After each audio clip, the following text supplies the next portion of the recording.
تفسیر سورہ فاتحہ بتا رہی ہے کہ سیدھا راستہ اللہ کا جب ملے گا جب اللہ والوں کی صحبت میں رہو گے. اور وہ حسن اولئک رفیقا، شاہ عبد الغنی رحمۃ اللہ علیہ فرماتے ہیں کہ بہترین رفاقت پیدا کرو ان سے. ڈھیلا ڈھالا لوزنگ والا تعلق مت رکھو، ڈھیلا ڈھالا.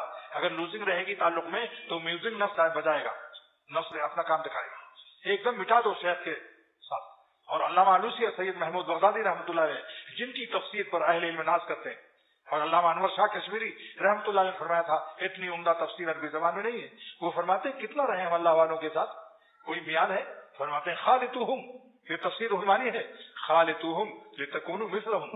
اپنے شیخ کے ساتھ اتنا رہو کہ تم اسی جیسے ہو جاؤ.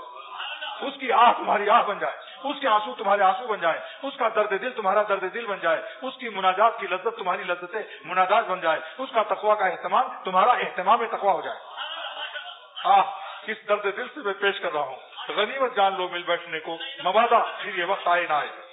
غنیمت جان لو مل بیٹھنے کو، مبادا پھر یہ وقت آئے نہ آئے. بزرگوں نے فرمایا کہ اس کی صحبت کی قدر کر لو، ہمیشہ کسی کی ضمانت نہیں ہے. خالطوہم لتکونوا مثلہم. جو شخص اپنے شیخ کی طرح آہ اور فغاں، درد دل، اہتمام تقویٰ اور اشک بار آنکھیں، تڑپتا ہوا دل نہ حاصل کیا اور نفس کے پیچھے پیچھے رہتا ہے، اس نے اپنے شیخ کی ناقدری کی، اس نے اپنے شیخ کی صحبت کی قدر نہیں کی. مشک زعفران کے پاس تھا مگر پیخانہ سونگتا رہا. مشک زعفران کی دکان میں ایک ڈبیا اپنی پیخانے کی بھی رکھتا ہے، وہ اس کو کھول کے سونگتا رہتا ہے. تو مشک زعفران سے اس کو کیا فائدہ ہوا؟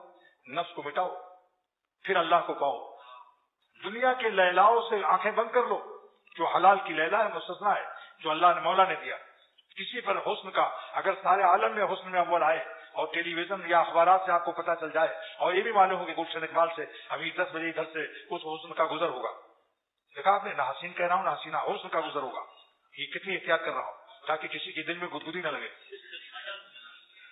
تو اگر اللہ والا ہے تو اپنے گھر سے نہیں نکلے گا دیکھنے کے لیے، کیونکہ یہ عارضی چیزیں ہیں، قبرستان کی مٹیاں ہیں. مٹیوں کے اندر رنگ روغن کرنا اور اس کو اس میں پاگل کی طرح دیکھنا یہ احمق ہے. مٹی کو دیکھو کہ یہ سب مٹی ہونے والے ہیں. معروی نے فرمایا کہ چاہے کالے رنگ کا انسان ہو، حبشی یا قیچاقی یا ترکی یا حبش، یہ جتنے رنگ ہیں لال پیلے کالے، سب قبروں میں جا کر سب کا رنگ ایک ہو جائے گا، مٹی ہو جائے گا.